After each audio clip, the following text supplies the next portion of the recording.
안녕하세요. 저는 전 남편과 시댁에서 어이없는 일을 당하고 뒤도 돌아보지 않고 이혼하고 돌아온 돌싱입니다. 살다 살다 이런 일은 처음이라 이렇게 글을 올리게 됐어요. 저 같은 평범한 사람에게도 이런 일이 일어나다니. 저의 대환장 이혼 스토리 한번 들어보실래요? 저와 그 찢어 죽여도 모자랄 남편 새끼가 만난 건 제가 28이 되었을 때였어요. 남편은 당시 젊은 사업가로 바쁘게 다니던 사람이었죠. 저는 당시 가족과 연을 끊고 살고 있었는데 그 빈자리를 채워주었던 게 남편이었어요. 남편은 사업 때문에 매번 바빠서 같이 있는 날은 많지 않았지만 그래도 만났을 때는 온전히 저에게만 집중해주는 모습에 반했어요. 그렇게 좋아하는 사람이었지만 결혼을 깊이 생각할 정도는 아니었어요. 좀 더 서로를 알아가야 한다고 생각하던 때에 우리에게는 새로운 생명이 찾아왔어요. 제 눈에 넣어도 아프지 않은 우리 아들이요. 만난 지 4개월 만에 보석처럼 곱고 애교도 많은 아이를 임신했을 때 처음에는 너무 무서웠어요. 남편이 아이와 저를 책임지지 않을 거라는 생각 때문에요. 그런데 남편은 자기가 책임지겠다며 결혼을 이야기하더라고요. 그때 저는 정말 너무 기뻤어요. 이 사람이 나를 그만큼 사랑해주는구나 하고요. 그렇지만 남편의 권유로 결혼식은 아이를 낳고 하기로 했어요. 배가 불러 예쁘게 나오지 않는 것도 싫었고 분주하게 움직이다가 아이를 잃는 것도 싫었기에 저도 남편의 말에 응했어요. 그리고 우리는 혼인신고만 한 상태로 제가 살던 전셋집에서 신혼집을 마련하게 되었어요. 어차피 남편이 사업차 지방을 자주 내려가기 때문에 돈을 더 많이 벌면 더 큰 집을 마련하자고 했었고 그 전까지는 여기서 조금만 더 버티자고 했죠. 그리고 정말로 남편은 바쁘게 움직였어요. 주말에는 아예 집에 오지 못하고 출장을 가야 했고 평일에도 이틀, 길면 나흘 이렇게 잠만 자고 일하러 다시 가야 했어요. 그때 제 곁에 있어준 건 시모였어요. 처음에는 제가 아이를 덜컥 임신했을 때도 시모는 뒤도 돌아보지 말고 결혼하라며 힘들면 자기가 애를 같이 봐주겠다고까지 하더라고요. 그래서 너무 감사한 마음뿐이었어요. 시부는 살아계셨지만 제가 결혼하기 전부터 지병으로 병원에 내내 계셨다고 하더라고요. 그래서 저는 제가 일하는 병원이 가족 할인이 되니 이쪽으로 말하고 시부를 옮겨두었어요. 그렇게 행복한 신혼을 보낼 거라고 생각했는데 아이가 태어나니 상황이 완전히 바뀌어버리더군요. 시모의 행동이 완전히 바뀌었어요. 잘 봐주겠다던 사람은 어디 가고 없고 웬 꼬장꼬장한 할머니 한 분이 나타나셨죠. 집안 꼴이 이게 뭐냐, 냉장고 청소는 언제 하고 안 하는 거니, 이런 돼지우리 같은 집에서 애 키우는 거 미안하지도 않니. 정말 맹세코 그 정도로 엉망인 집은 아니었거든요. 저도 출산이 처음인데 어떻게 처음부터 모든 걸 잘하겠어요? 게다가 몸 상태도 여전히 안 좋은데 말이죠. 저 딴에는 치운다고 치웠지만 애 짐은 늘어나고 치울 여력은 사라지더라고요. 그래도 매일 청소기 밀고 걸레로 닦는 일은 게을리하지 않았어요. 그런데도 저런 식으로 이야기를 듣는 게 너무 짜증나더라고요. 근데 그건 차라리 나아요. 제일 문제는 시모 집이 저희 집 근처라 시도 때도 없이 말도 없이 벌컥벌컥 집에 들어온다는 거였어요. 그리고는 별로 할 일도 없으면서 집에 가시지도 않고 저희 집에 죽치고 앉아 계셨죠. 그리고 이상하게도 제가 나갈 때는 엄청 예민하게 구셔서 감시받고 있다는 생각이 들 정도였다니까요. 그래서 스트레스를 왕창 받고 있는 와중에 남편이 집에 오자 제가 먼저 제안을 했어요. 오빠, 우리 집 이사할까? 지방에 자주 가니까 지방에 자리 잡자. 난 멀리 가는 거 완전 괜찮아. 솔직히 과부 생활하는 거 너무 싫어. 우리 신혼이잖아. 뭐? 갑자기 무슨 이사야. 내가 말했잖아. 우리 사업하는데 빚이 많아서 조금만 더 참자고. 그럼 난 언제까지 이렇게 살아야 하는데? 일단 지금은 그렇게 바쁘지 않으니까 당분간은 여기서 지낼 수 있을 거야. 주말은 여전히 바쁘지만 평일은 집에 무조건 돌아올게. 정말? 저는 듣던 중 반가운 소리로 기뻐서 활짝 웃었어요. 이제야 저도 부부답게 지내보겠다 싶었는데 그날 저녁에 그 일이 터졌죠. 갑자기 걸려온 오래된 친구의 전화였어요. 웬일이야? 요새 소개팅으로 많이 바쁘다면서? 야, 지금 그게 중요한 게 아니야. 너 지금 남편 어딨어? 응? 오늘 친구 만나러 나간다고 나갔는데 갑자기 왜? 나 지금 데이트 어플로 남자 만나러 나왔는데 네 남편 같은 사람이 여기 있어. 서로 보정을 너무 많이 했는지 사진으로는 네 남편인지 몰랐는데 지금 실물로 보니까 네 남편이랑 똑같잖아. 그래서 놀라서 전화했어. 너 잠깐 남편한테 전화해서 확인해봐봐. 저는 그 이야기에 너무 놀라 친구의 전화를 끊고 남편에게 전화를 걸었어요. 그런데 전화를 안 받더군요. 그래서 한 번 더 전화를 했어요. 이번에는 전화가 끊어졌어요. 남편이 전화를 안 받을 것 같아서 저는 친구에게 다시 전화를 했어요. 방금 폰 보더니 바로 끊던데? 너 전화했었어? 친구의 그 말에 저는 남편이 맞았다는 걸 확인했죠. 친구에게 영상통화를 다시 걸었고 남편이 있는 곳을 비춰달라고 했어요. 오늘 남편이 입고 간 옷 그대로더라고요. 저는 배신감과 수치스러움으로 화가 나 미치겠더라고요. 남편을 기다리는 내내 1살도 채 되지 않은 아기가 있는 유부남이 데이트 어플을 사용해야 할 이유에 대해 생각해봤지만 떠오르는 건 아무것도 없었어요. 그리고 그날 허탕 크게 치고 온 남편이 돌아왔을 때 남편에게 따졌어요. 오빠, 데이트 어플로 여자 만나고 다녀? 뭐? 무슨 소리야. 너랑 애가 있는데 내가 왜 그런 거래? 그리고 그럴 시간도 없어. 오늘 친구 만나러 간다고 했잖아. 너 설마 나 의심해? 남편은 당황한 표정으로 우선 발뺌부터 하더군요. 눈 하나 깜짝하지도 않는 그 모습에 저는 필사적으로 눌렀던 화가 치밀어 오르는 걸 느꼈어요. 의심이 아니라 확신인데? 오늘 데이트 어플 상대가 펑크냈지? 그럴 수밖에 없지. 오빠 오늘 만나려고 했던 여자가 내 친구거든? 그 전화 받았을 때 내 기분이 어땠는지 모르지? 내가 왜 그런 걸 친구의 전화로 알아야만 하는 건데 친구들이 뭐라고 생각하겠냐고.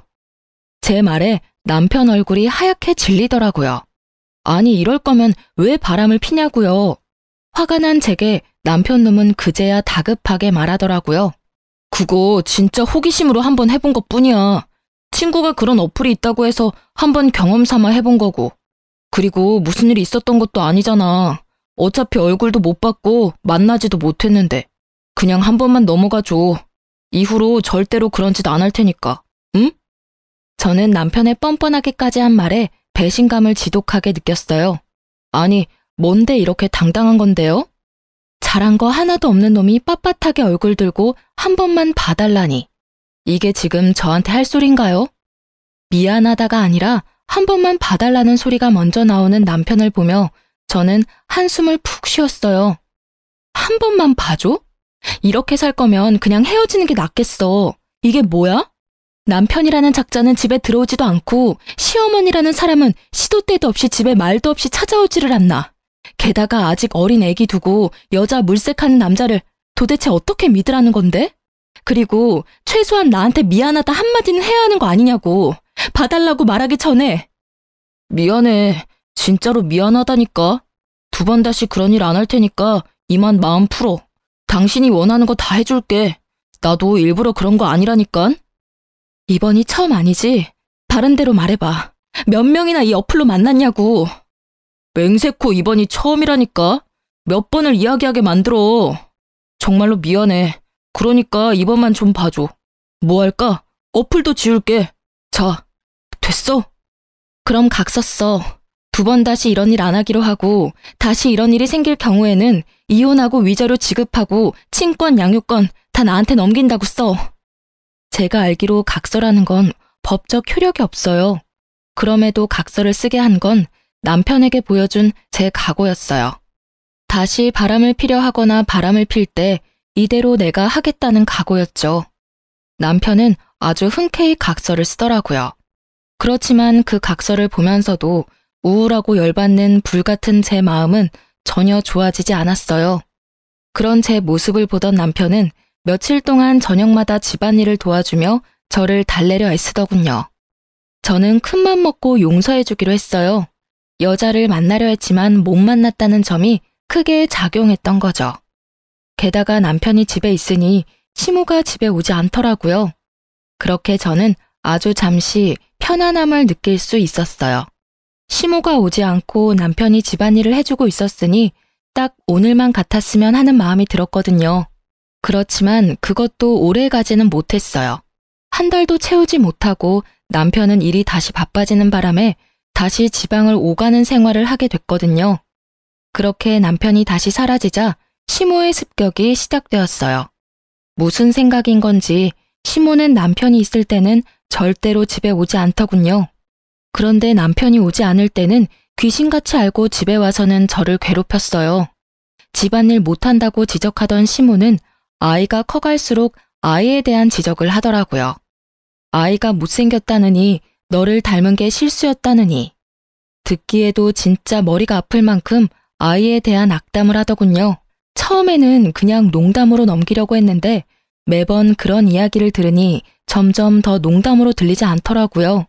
자그마치 애가 태어나고 30개월을 그렇게 보냈죠. 그런 상황을 참다 못한 저는 인연을 끊고 지냈던 어머니에게 결혼 후 처음으로, 아니, 집을 나온 후 처음으로 전화를 걸었어요. 시모뿐만이 아니라 여전히 집에 잘 오지 못하는 남편 때문에도 엄청 힘들었거든요. 엄마, 나야. 너 지금 어디야? 어떻게 한 번도 연락을 안 해? 이 모진 것. 잘 살고는 있는 거야? 밥은 잘 먹고 다니고? 엄마, 너무 걱정했어. 나 결혼해서 애까지 있어. 엄마한테 전화하고 싶었는데 혼전 임신이라 엄마하고 틀어질까봐 걱정돼서 연락도 못했어. 뭐? 애가 있어? 결혼까지 했다고? 너 결혼식 할 때는 어떻겠어? 부모도 없이 혼자 들어갔어? 아니, 결혼식은 아직 안 했어. 배가 불러와서 결혼식은 나중에 하기로 했거든. 아, 정신이 하나도 없어. 오랜만에 전화했나 싶었는데 이런 일까지 듣게 되고. 그래, 애는 몇 살이야? 이제 30개월이야. 아들인데 귀엽고 애교도 많아. 듣기만 해도 좋네. 내일이라도 집에 와. 반찬 해놓을 테니까 반찬 가지고 가고. 애 얼굴도 한번 보자. 연락 안 되는 동안 손주가 생겼다니 신기하기도 하고 놀랍기도 하고. 그렇게 전화를 끊고 다음날 꼭두 새벽부터 저희 친정을 찾아갔어요. 몇 년을 오지 않았음에도 제 방은 그대로더군요. 주말이라 아버지도 집에 있더라고요. 오랜만에 보는 아버지는 많이 늙었더라고요. 이놈아, 이렇게 힘들게 살 거면 그냥 집에 있지 그랬어. 우리 몰래 애까지 낳고. 그렇게 아버지와 마음을 터놓게 된 우리 가족은 그간 밀린 이야기를 했어요. 그리고 가장 중요한 남편에 대한 이야기도 했죠. 그런데 남편에 대한 신상을 들을 때마다 아버지 표정이 영 좋지 않더라고요. 근데 네 신랑이라는 사람 사진 있냐? 아빠 얼굴 좀 보여줘봐. 어떻게 생겼는지 얼굴 좀 보자. 저는 아무 생각 없이 폰 사진을 몇 개 보여줬어요. 아무리 생각해도 닮았는데. 뭘 닮아? 아, 애기랑은 많이 닮았지. 아빤데. 아니, 애 말고 우리 회사 직원 말이야. 나이도 이름도 똑같은데 사업한다고? 아무리 봐도 우리 부서 직원이랑 똑같단 말이지. 아니겠지. 잘못 본 거 아니야? 남편 사업하느라 매번 바쁘다는데. 게다가 지방을 자주 다녀서 집에도 많이 못 오고. 저는 별거 아니라는 생각에 그렇게 말했는데 아버지는 생각보다 심각하더라고요. 근데 너무 이상하잖아. 이름이랑 나이도 똑같고 얼굴도 똑같은 사람이야. 근데 그 직원은 결혼했다고 한 적 없거든. 아빠가 너무 의아해서 그러지. 아버지의 그 말에 저는 당황스러웠어요. 아버지가 거짓말을 할 이유도 없고 거짓말을 할 사람도 아니었으니까요. 게다가 이름에다 나이, 얼굴까지 똑같은 사람이 이 세상에 몇 명이나 되겠어요? 저는 걱정이 되기 시작했어요. 만약 제 남편이 아버지가 아는 사람이 맞다면 그는 제게 직업도 속이고 싱글인 척 돌아다닌다는 것이잖아요. 남편이 데이트 어플을 사용했던 전적이 있었기에 저도 마음 편히 있을 수는 없었어요. 그래서 엄마에게 반찬을 받아 집에 돌아오면서 곰곰이 생각했어요. 저는 친구에게 주변에 돈 필요한 사람 있으면 소개시켜달라고 했어요. 아는 사람에게 부탁하려니 너무 부끄러웠거든요. 소개받은 사람에게 돈을 주고 남편의 사진을 보여주며 이 사람을 미행해달라고 했어요. 어딜 가는지 뭘 하는지도 알아봐달라고 했죠. 저는 남편 출근 시간에 맞춰 그 사람을 불렀어요. 그리고 시간마다 사진이 메시지로 제게 도착했어요. 남편은 저희 집에서 나와 정말로 아버지의 직장으로 가더군요. 아버지가 다니는 회사 이름을 보고 있으니 손발이 벌벌 떨리더라고요. 진짜로 아버지 말대로 사업가가 아닌 직장인이었던 남편이 왜 저를 속였는지 그 속내가 궁금해졌어요. 이 사진만으로도 분노할 만한데 그 뒤의 사진은 아주 가관도 아니었어요. 제가 모르는 어떤 아파트로 들어가는데 거긴 지금 제가 사는 집 근처였거든요. 남편 놈이 그 아파트에 들어가는 사진까지 보고 난 뒤 제가 직접 알아보기로 했어요. 아이를 친정엄마에게 맡겨놓고 새벽부터 그 아파트로 가서 남편의 차 번호를 찾았죠. 그리고 근처에서 몰래 기다렸어요. 그날은 주말이었는데 차를 타러 나오는 남편이 보이더라고요. 사진 속 여성과 아이, 그리고 시모까지 모두 나왔어요. 시모가 이 여성과 아이를 알고 있었다는 거잖아요. 남편의 팔짱을 끼고 유모차를 밀고 있는 남편 놈을 보니 배알이 뒤틀려 지금이라도 당장 뛰어나가서 머리채를 쥐어뜯고 싶더군요. 하지만 참았어요. 나와 만날 때부터 아니면 혹시라도 그 전부터 만났을지도 모를 상간녀를 보니 속이 안 좋았어요. 게다가 저희 아이보다 아주 조금 어려 보이는 아이. 제가 임신했을 때 저 여자도 임신을 했었다는 이야기잖아요. 너무 더러운 기분에 저는 더 이상 그 사람들을 쫓아갈 생각도 들지 않았어요. 집에 돌아와 남편을 기다리며 왜 굳이 남편이 나와 결혼을 했을까 고민해봤어요.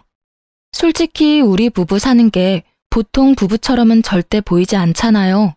주말은 오지 않고 평일에도 이틀, 나흘? 이럴 거면 저랑 왜 흔쾌히 결혼을 했냐 이거죠.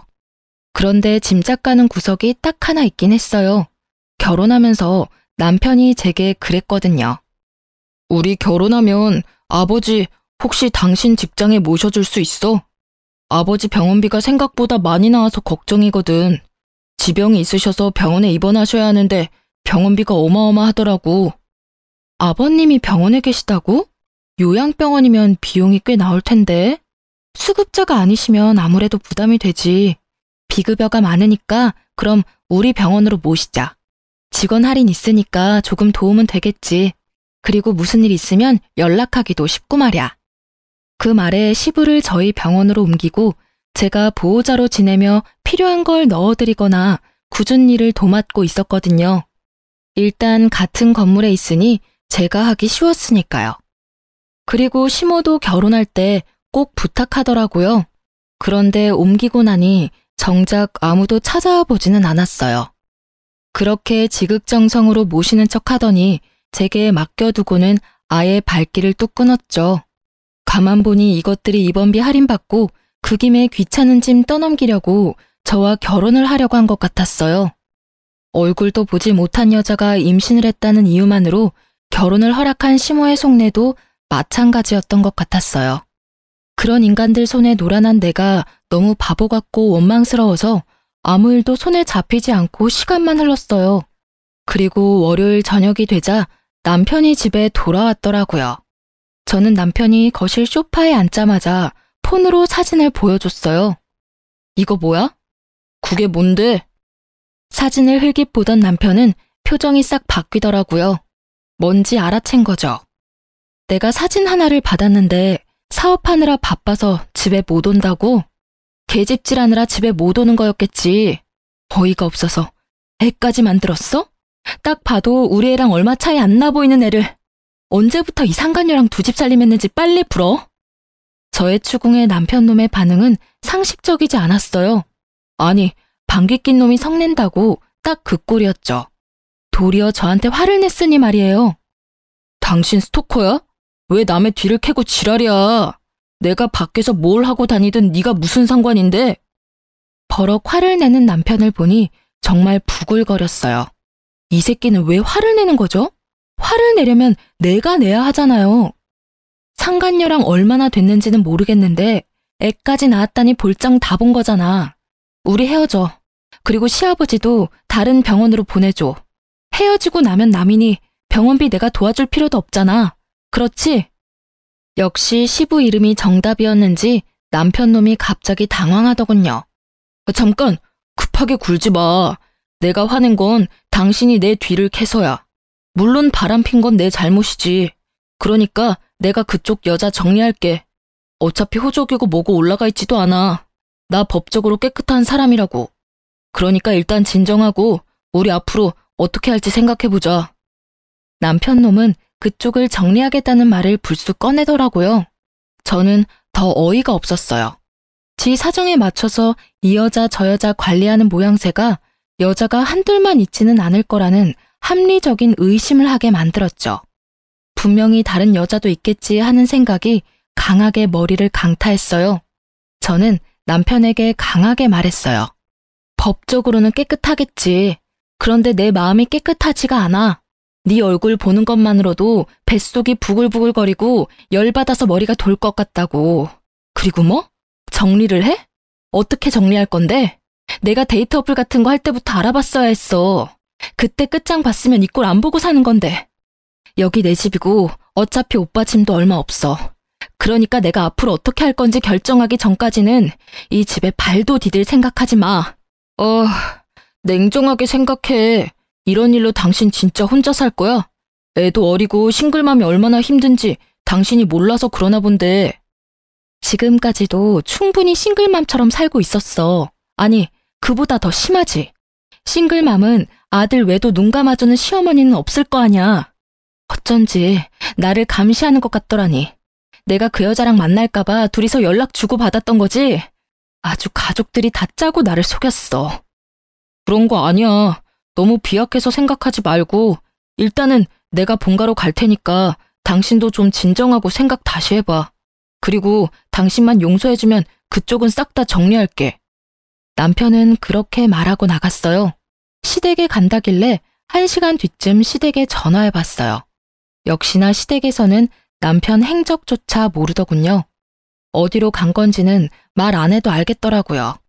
뭐 또 어디 여자나 잡으러 갔겠죠. 결국 저는 이혼을 결심했어요. 이혼을 통보하기 전에 상간녀부터 찾아가기로 했어요. 꼴도 보기 싫은 여자였지만 남편이 그 여자와 인연을 끊겠다 했으니 확인은 하러 가봐야 하잖아요. 그리고 간 김에 상황이 어떻게 돌아가는지 확인도 하고 싶었어요. 상간녀 집에서 그녀가 나올 때 저는 그 앞에 섰어요. 나 알죠?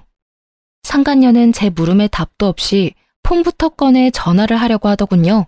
딱 봐도 남편에게 전화하려는 것처럼 보였어요. 저하고 이야기하고 나서 전화하시는 게 좋을걸요? 전 할 말 없고 이야기도 듣고 싶지 않아요. 그치만 들어야 할걸요?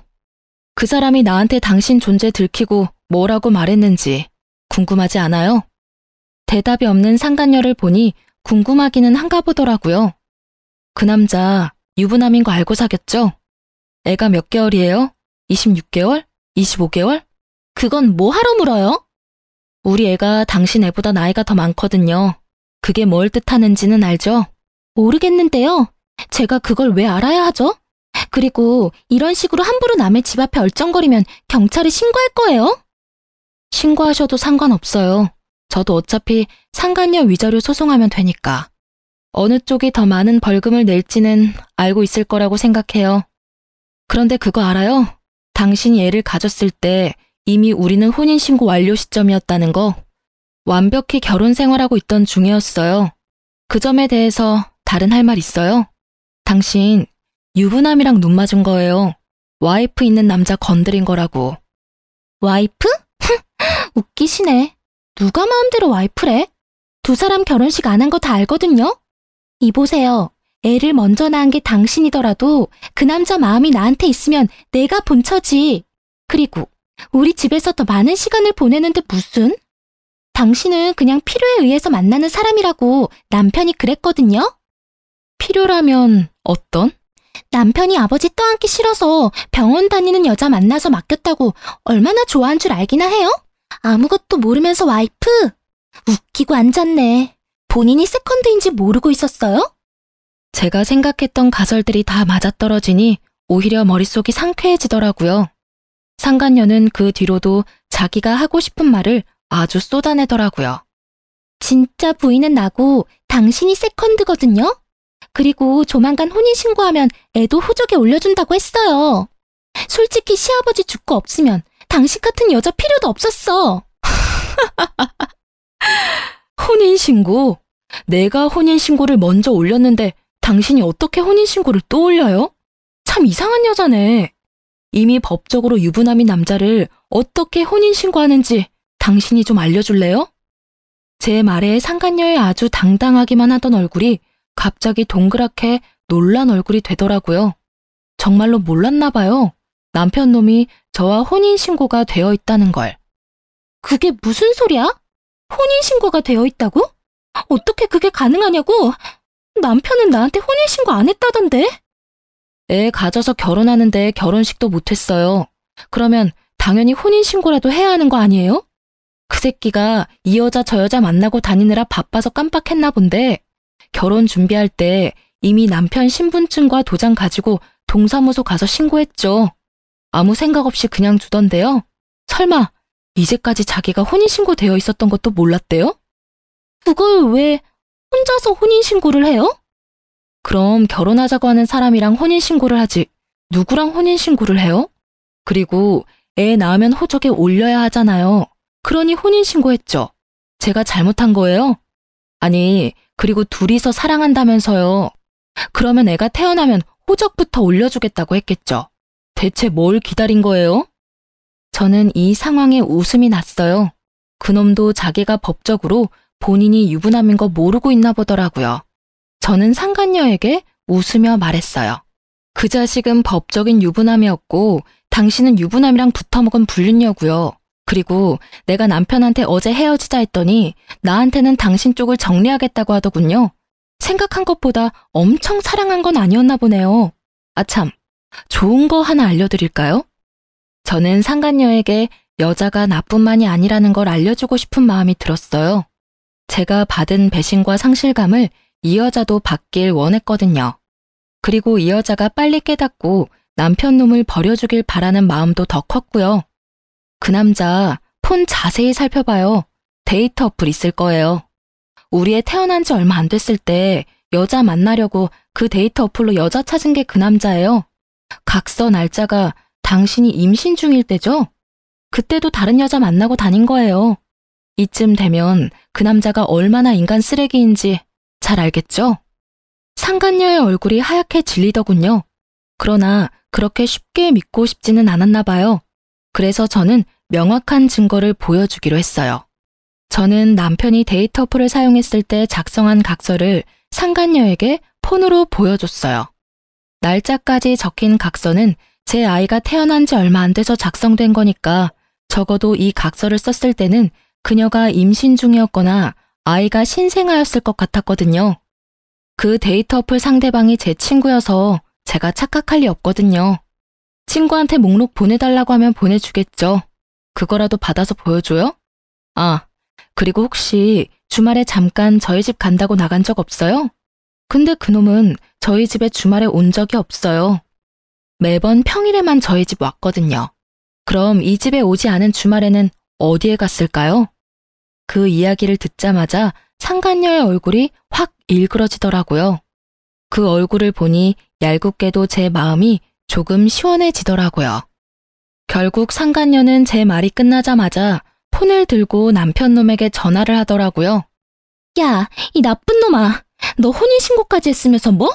우리 애를 호적에 올려줘? 너 어디부터 어디까지가 거짓말이야? 우리 사이 이제 끝이야. 저는 그 모습을 보고 웃으며 집으로 갔어요. 이 정도로 불을 지펴놨으니 두 사람은 알아서 타오르다 꺼질 테죠. 집에 돌아오는 내내 남편 놈이 전화를 하더라고요. 싹 다 무시했어요.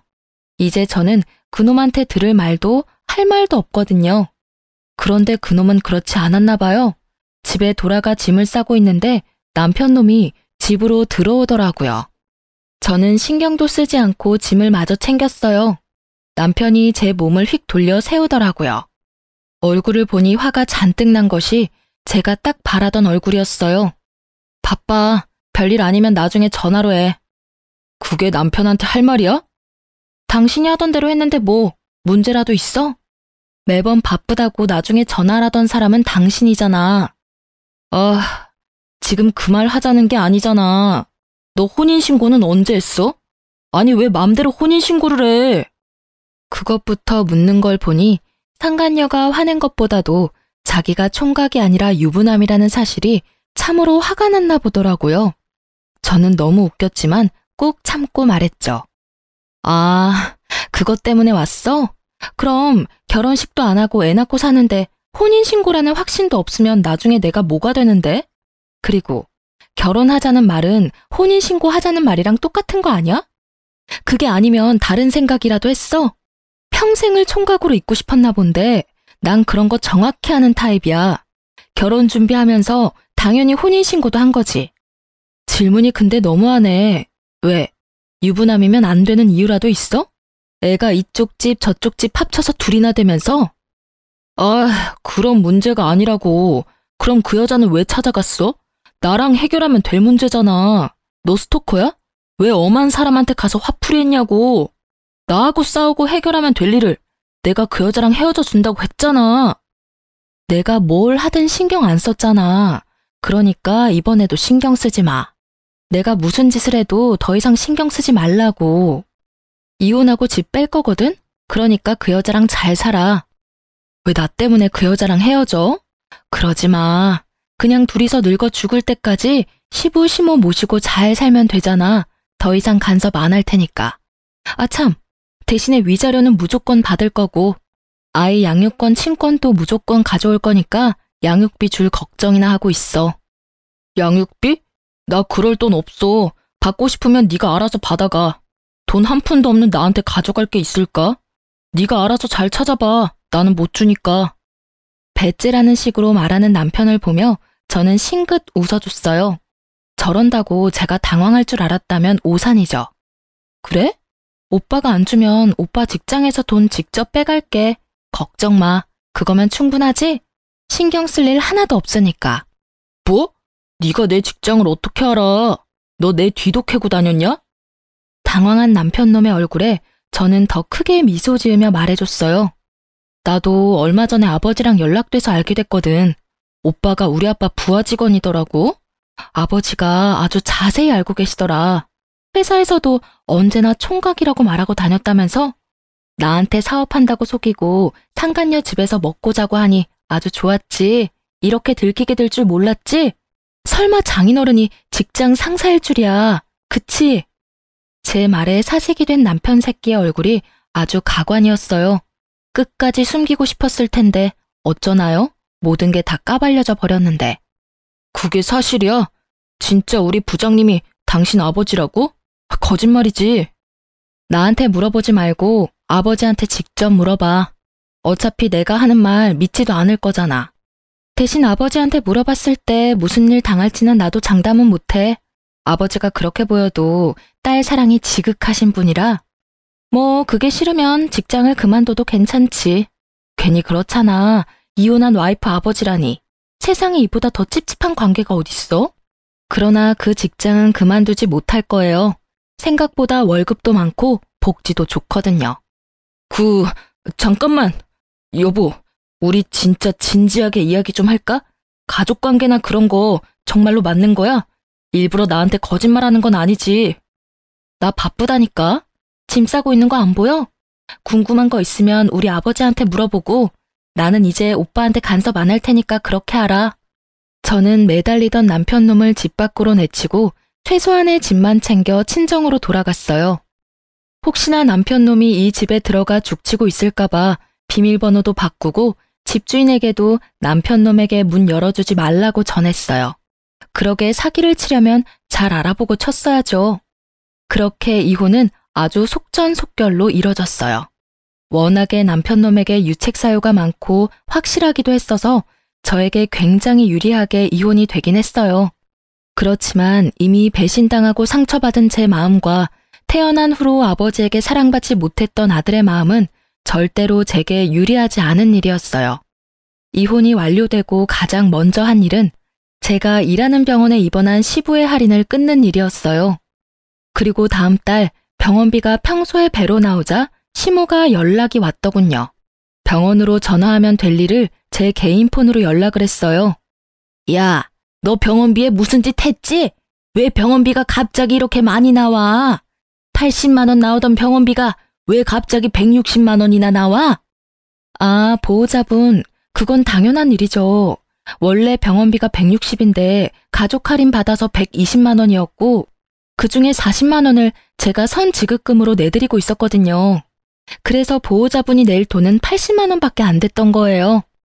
그런데 제가 이혼을 했잖아요. 보호자분 아드님의 유책 사유로 인해서. 그래서 할인이 사라지고 제가 내던 돈도 안 내게 돼서 160만 원 전체를 내셔야 하는 거예요. 저번 달, 저저번 달 입원비 내역서 보세요.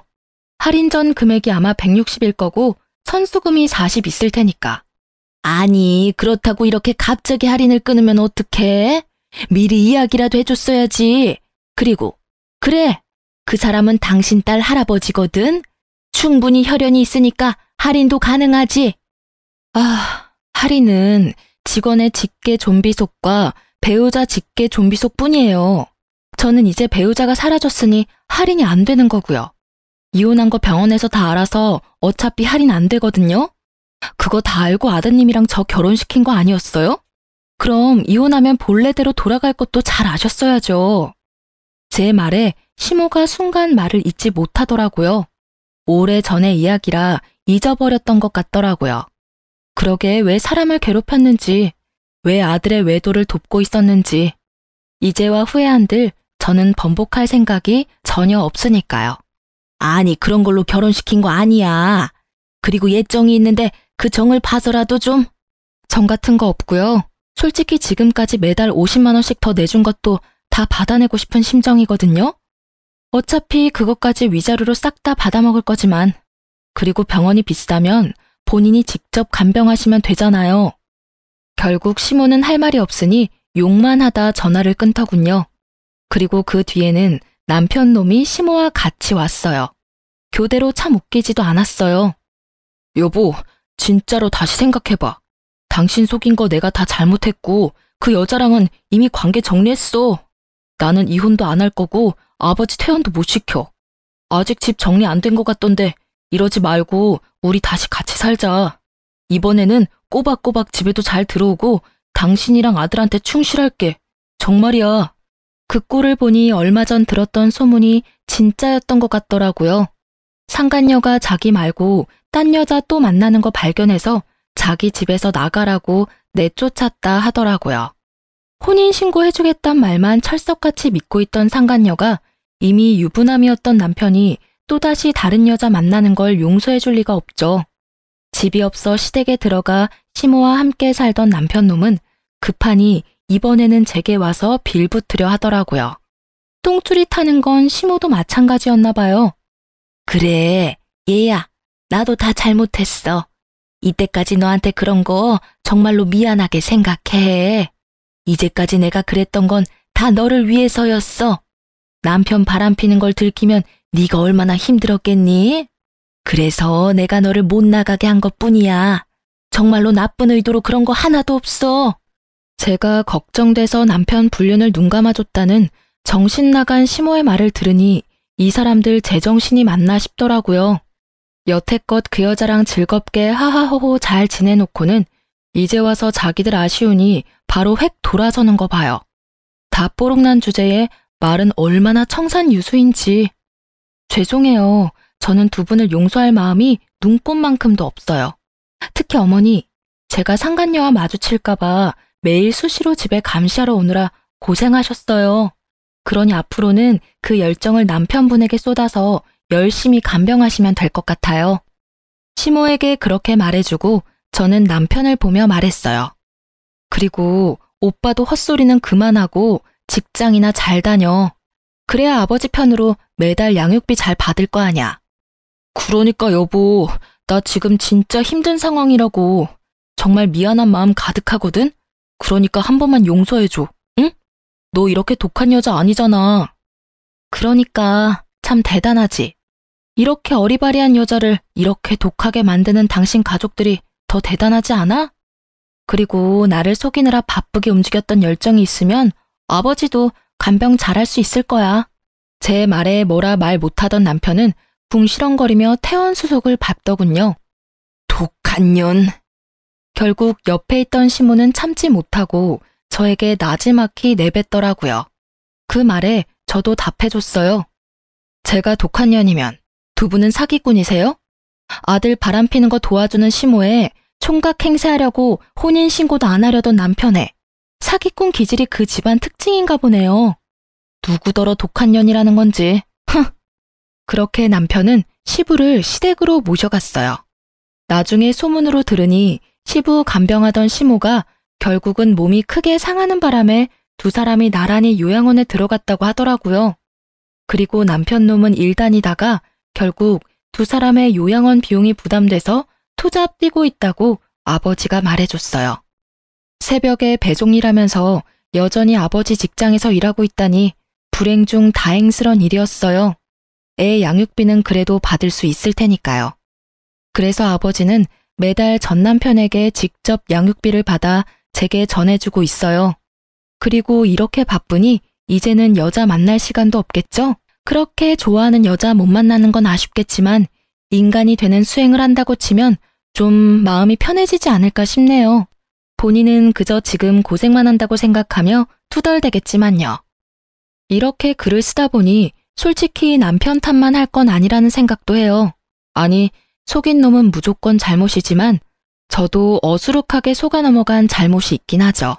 결혼은 언제나 신중해야 하고 순간의 감정에 선택을 맡기면 안 된다는 걸 깨닫게 된 쓰라리고도 좋은 교훈을 얻기도 했고요.